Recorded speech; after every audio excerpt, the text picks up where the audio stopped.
All right, so this is an explanation of how to set up this website via in order to configure the Remora keyboard that I have created.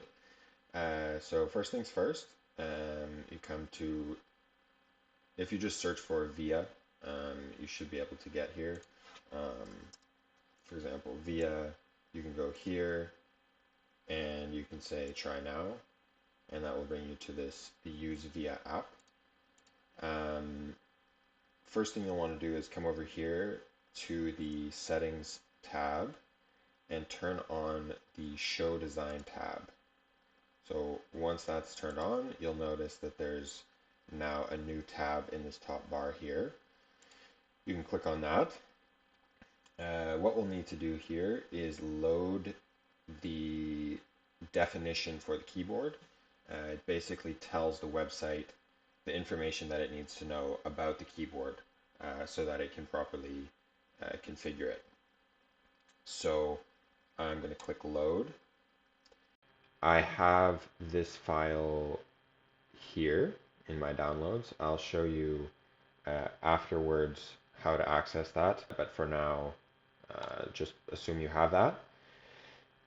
Once that's loaded in, you'll notice that it already shows the layout of the physical keyboard. So that's a good sign. If you don't see that, something's gone wrong. And you'll see here that it is showing the Remora keyboard as the definition. It shows Remora here. This is, I'm not sure what this code is here, but that's that. Okay, so then in order to configure, you'll come over to here and you'll say authorize device. At first you'll see there's no compatible devices. So what I'll do is now I will plug in the keyboard. There we go. It pops up there and you'll hit connect. Okay, now you'll see that I've entered a new screen here, which basically allows me to customize what each of these keys does. So for example, let's say I was not using Alt so much and instead I wanted the Windows key. I wanted to change Alt to Windows. I could change it like that and it'll show up there. And now what you can do is you can come over to the key tester. It's not going to show the actual layout that I have. It'll just show sort of a standard keyboard layout. And you'll notice that I can go through each of the keys. It plays you a nice sound.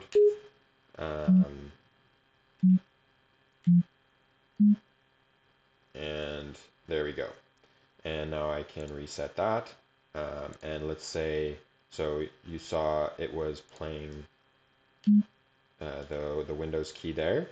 Now if I go back to reset that, go to configure, change this back to left Alt, and I come back to the tester, and I hit that button again, it's going to be Alt instead.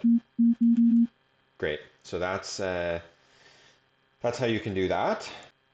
So another thing you can do here, if you want to extend the capabilities of this configuration a little bit, you'll notice that there's options for media keys, macros, layers, special. I won't get too much into it, but I'll just show you quickly how to record a macro and use that. For this one, I'll actually create control copy, or control C for copy. There's actually a specific key code for that, which I have in there by default, but I'll just show you how to accomplish the same thing with a macro. So you can come into here, into the macros tab. I guess it's sort of like a little recording icon here. You'll notice can only record when in full screen. So okay, I got to go to full screen mode. Good. Now that record button becomes colored. Um, I will start recording keystrokes. I'll press Control, copy, and just like that. Then I'll stop recording. I will save changes. And you'll notice that I'm on M0 here. For example, if I go here, this is a different macro that I can store something in. For example, I could do Control X, stop recording, onto M1. I could save that. Now I have M0 as control copy and as copy and M1 as cut. Then if I come back to my key map tab here, I go to macros. So this is where now you can select that macro to be included in your layout. So again, let's change this key here. I have it sort of glowing. I'm going to select M0 and you'll see it shows you there when you hover over it. Press down control, left control, press C, and then release left control. So let's test that out. If I come back to my key tester and I press that button again, you'll notice control copy.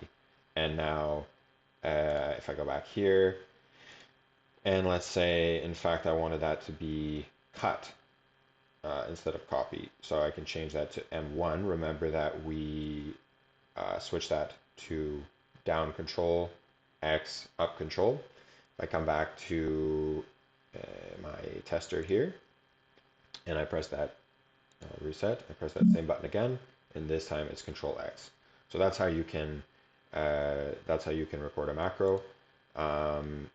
There's some other features here. For example, layers. I'm not sure that this little macro pad is going to be able to use layers super effectively, but something you could look at. But I won't go into the details of that right now. So that's basically all for this video showing how to basically register the configuration file inside of this via configurator, and then how you can configure the keyboard in order to give whatever layout you want and make it as useful as possible. I've just put on here some basically some key codes that I think many people would use, and also that I think makes sense as a way of getting familiar with this macro pad. For example, backspace and escape, which are both at the extreme edges of a standard keyboard, where you're sort of typically either reaching with your pinkies or completely moving your hand position. So that's basically taking the most advantage of the benefit of this keyboard, which is to be able to keep your hands in their home row position and reach a lot of those keys that you're using often, like backspace or escape, delete, enter, things like that. And of course, you can mess around with it, see what works best for you, try out different key codes, move things around. For example, the reason I put backspace on the left side here, keep in mind most likely your left thumb is going to be hitting all these 5 keys, your right thumb is going to be hitting all these 5. So I put backspace there just because I use the space bar with my thumb. Sorry, with my right thumb. So I wanted to have it sort of alternating, so I'm not confusing myself there. Anyways, that's how I wanted to set that up, and hope this works well for you, and hope you enjoy.